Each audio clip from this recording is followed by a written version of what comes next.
안녕하세요. 한의사 이경입니다. 자, 오늘은요, 전우현 원장님과 함께 얘기 나눠볼까 합니다. 자, 인사 먼저 해주시죠. 예, 안녕하세요. CS 한방병원 전우현입니다. 오늘은 항암 면역 치료에 있어서 아주 중요한 부분을 차지하고 있는 미슬토 치료에 대해서 말씀드리려고 합니다.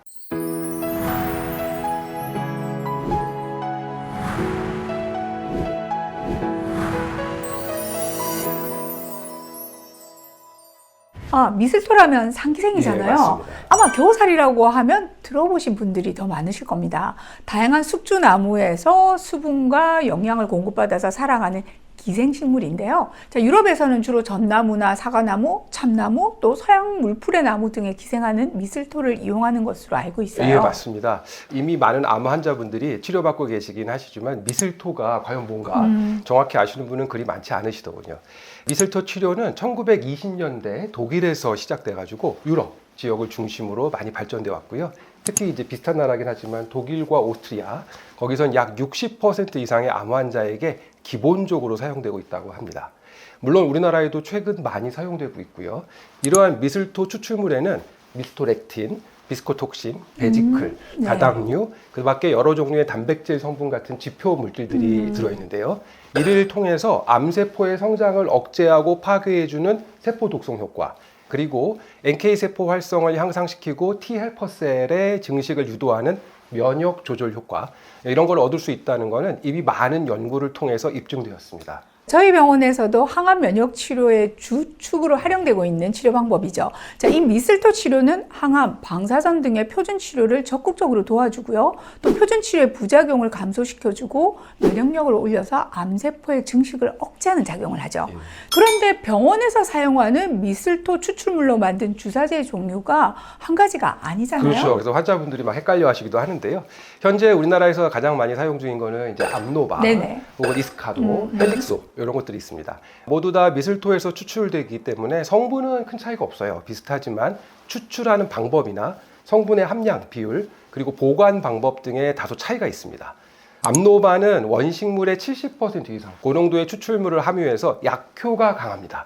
다만 농도가 높은 만큼 강한 면역 반응이 있을 수 있고요. 이런 경우 대개는 일시적이고 호전되긴 합니다. 근데 이에 대해서는 제가 나중에 따로 설명드리겠습니다.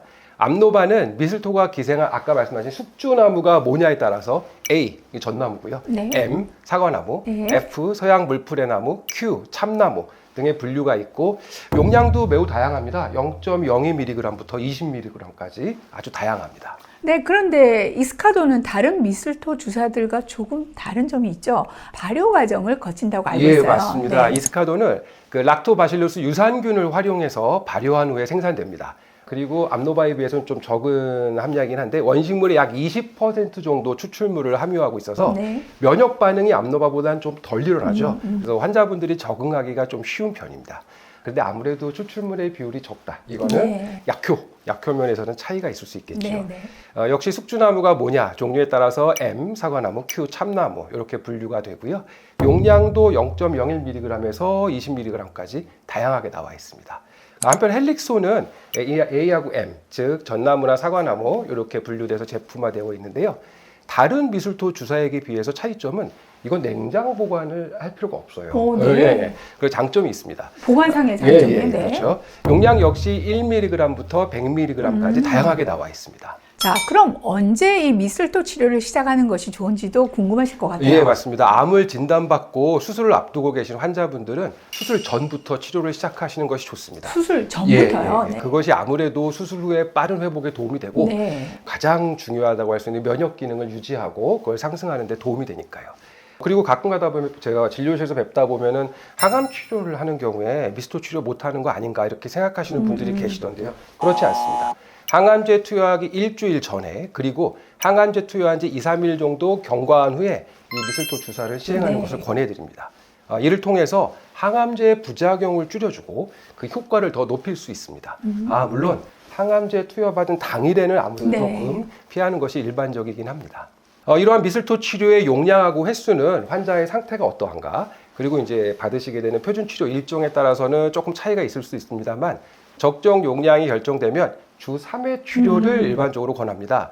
그리고 조금 길게 하시는 것이 훨씬 더 효과적입니다. 네. 먼저 1년에서 2년까지 일주일에 3번 주3회 치료를 진행하는 것이 좋고요. 2년이 지났을 때 평가해 봤을 때 환자분의 그 반응이 좋고 전반적인 면역 반응이 괜찮다. 그러면 치료 횟수를 일주일에 2번으로 줄일 수 있고요. 3년 후에는 일정간의 휴지기를 가질 수가 있다고 했습니다. 치료에 있어서. 그래서 7년 동안 치료한 경과가 좋으면 종료하는 것을 권하는 게 일반적입니다. 기간이 좀 길다고 그렇죠. 생각되실 것 같아요. 네. 자, 미슬토 치료 시 적정 용량을 찾아가는 것이 중요할 것 같은데요. 자, 아무래도 처음 시작할 때는 낮은 용량부터 시작해야 되겠죠? 예, 맞습니다. 면역 반응 상태에 따라서 증량 및 치료 횟수를 결정하는 것이 좋고요. 즉 치료를 시행을 했는데 몸살 기운이 있다든지 치료 반응 부위에 약 5cm 정도 이상의 홍반이 생기거나 네. 발열, 있다는 알레르기 반응이 있으면 투여 용량을 줄여보는 것이 필요하고요.